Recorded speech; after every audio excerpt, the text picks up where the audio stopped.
ဒီနေရာလေးကကလောကနေ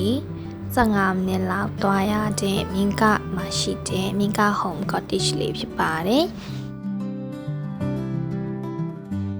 ဒီခြံလေးထဲမှာအိမ်လှလှလေးနှလုံးရှိပါတယ်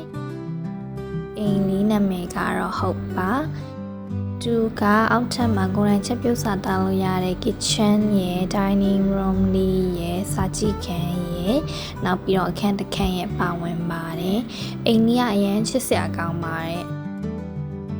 တွင်းထဲမှာလည်းဘူဆန်ဆန် decoration လေးတွင်ပေးထားတာကိုတွေ့ရပါတယ်အိမ်ပြင်ဘက်ကိုထွက်ကြည့်လိုက်မယ်ဆိုရင်ပန်းခင်းကြီးရယ်ထင်းရှူတော်ရယ်ကိုလမ်းမြင်နေရတာကသူ့ရဲ့အားသာချက်ပေါ့နော်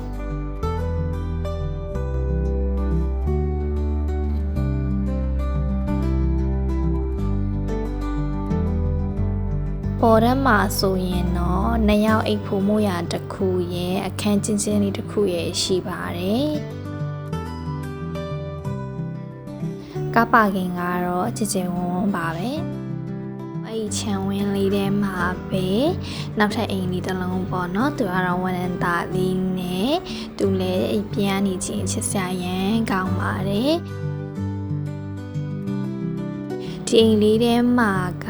dining room ရဲ့ kitchen ရဲ့ပြင်လန်းကြည့်လို့ရတဲ့နားနီခန်းလေးတစ်ခန်းပါမယ်အိမ်ထဲမှာတော့အခန်း3ခန်းပါမယ်ရေချိုးခန်းတစ်ခန်းပါမယ်ဒါကတော့အင်္ဂါနေလမ်းမြင်နေရတဲ့တောင်ပေါ်က coffee ဆိုင်လေးပါ coffee ဆိုင်နာမည်လေးကတော့မြင်းက home tea room ဖြစ်ပါတယ်ဒီကနေကြည့်ရင်မြင်းကရွာလေးနဲ့အရန်လာတဲ့ရှုခင်းလေးကိုမြင်ရပါတယ် sunset ချိန်ဆိုရင်အရန်ကိုလာပါတယ်